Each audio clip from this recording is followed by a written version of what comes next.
Shabbat shalom, everyone. I hope you're doing well. This week's parsha is a double portion. We have Nitzavim and Vayelech.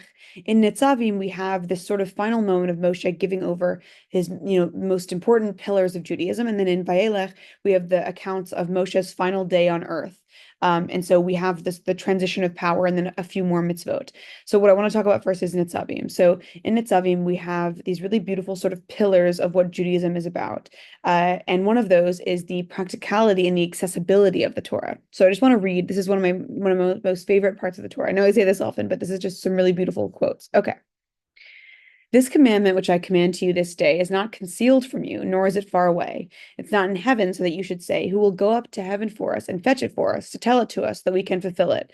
Nor is it beyond the sea, that you should say, who will cross it to the other side of the sea and fetch it for us, or to tell it to us, so that we can fulfill it. Rather, this thing is very close to you. It is in your mouth and it is in your heart, so that you can fulfill it. I love this. I think so often in religion and in other religions, there's this idea that religion is only for the lofty, the people that are most close to God, these people who are clergy, who work in the idea of spreading religion. Not the case for Judaism. For this thing is close to you. It is in your mouth and in your heart. So it is something that you can say, that you can connect to. And not only that, it's in your heart, it's in your being, it's connected to you very deeply. This accessibility of Torah and the practicality of it, I find this so moving. These mitzvot are not things that are far away that someone else needs to come to you and tell you.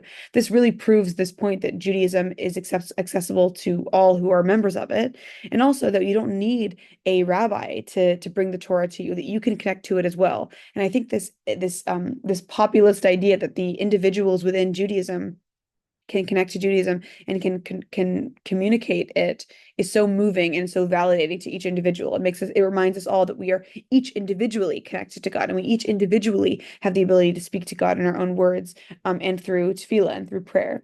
In Vayelech, we get the mitzvah of Hakel, which happens in the first year of the Shemitah cycle. So the year after we've had this, you have this Shemitah year of rest for the land, and then the first year, so the eighth year, that we're back to farming our lands again. It's this mitzvah that the Torah should be read by the king in front of all of the people. And so I think this is moving because we've had this Shemitah year just now, and now we're heading into this first year of being back and working the land. That maybe we're forgetting our lofty ideals of spirituality because we're now working the land again. But it's this mitzvah that the whole people have to listen to the Torah, that we all have to be reminded of what it is that we're back farming for. That not only are we farming the land, but it's land that Hashem gave to us and that God gave to us, and that the way that the land goes, the way the crop goes, is all within God's hands as well. It's not just our farming. So it's a good reminder.